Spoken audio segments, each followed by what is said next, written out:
Okay, hello, I'm Alexis Duran, and I'm that guy who gets paid $5 to talk to you guys about the supernatural. And today we kind of have a request from a friend of mine, hey Desi, and she wanted to know about hexes and curses. She also wanted me to wear a witch hat, which possibly a little racist there. Also, the store didn't have any.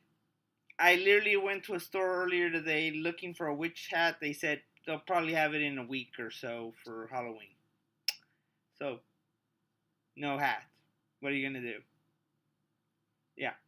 Okay, so let's go on to the topic at hand, hexes and curses.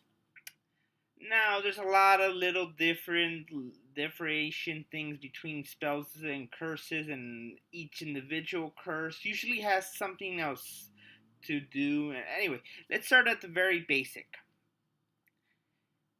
The biggest difference between any your average spells and a hex and a curse is that there has to be intent, a very malevolent intent. You have to actually want to cause pain. You actually want to hurt someone. There has to be some sort of hatred, some rage, some deep seated anger, something very dark in you to actually get a curse to properly work. Now, not to say that you have to be an evil person to get a curse to work. No. It's just that you have to tap into something dark inside you.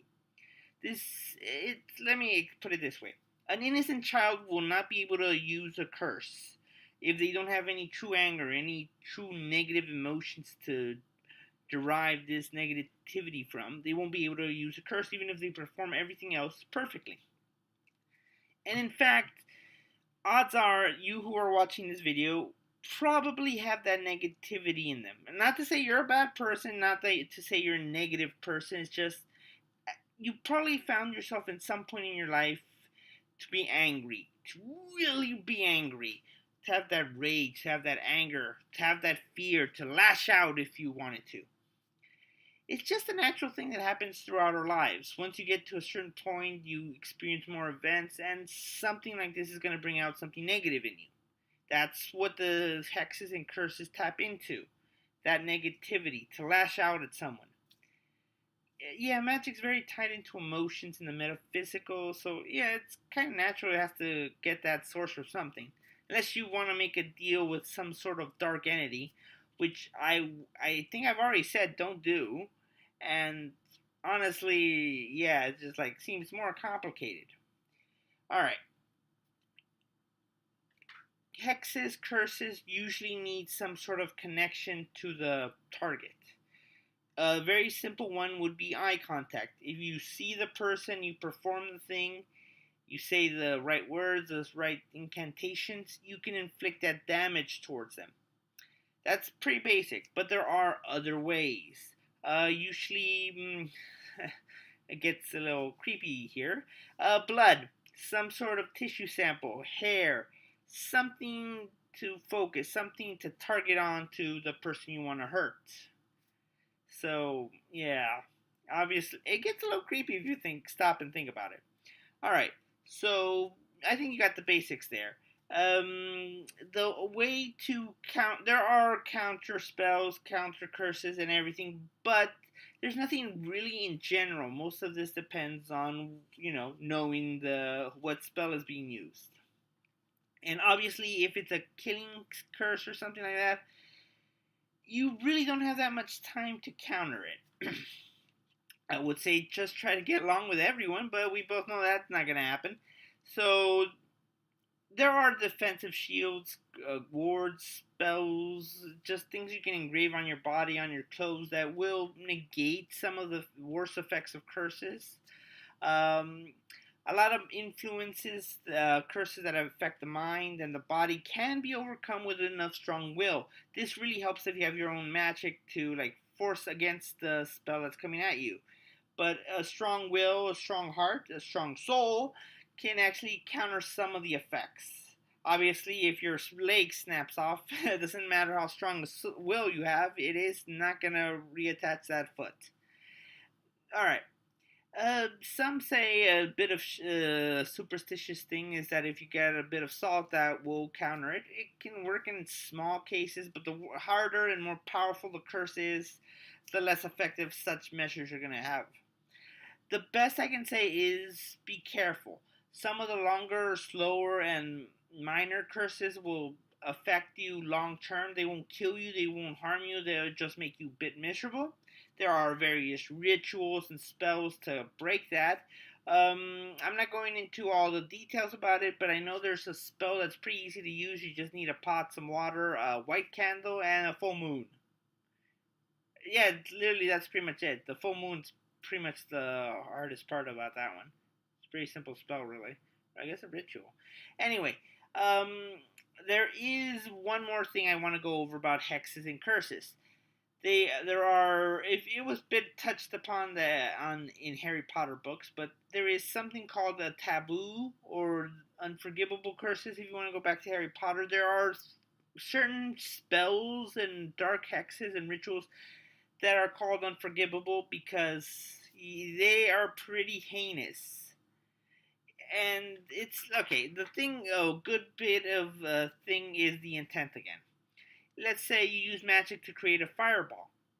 Yeah, you can use that fireball to hurt someone, but that doesn't mean you will necessarily hurt someone. Maybe you'll just use it to start a little campfire, cook your s'mores. Doesn't mean you're gonna throw it at someone. But curses and hex are their creation, their focus is to hurt someone. That is certainly frowned upon, but there are worse things like torturing someone, killing someone, mentally destroying them. Those tend to be fairly unforgivable. I would go into more, but honestly, they kind of make me uneasy to think about. So yeah, you just want to avoid those. If there's anything else I can say about curses, is that there is a fallback. Using negative magic, using something that brings out the worst in you, can really harm you both mentally and spiritually, and that usually manifests itself in a physical manner as well sometimes.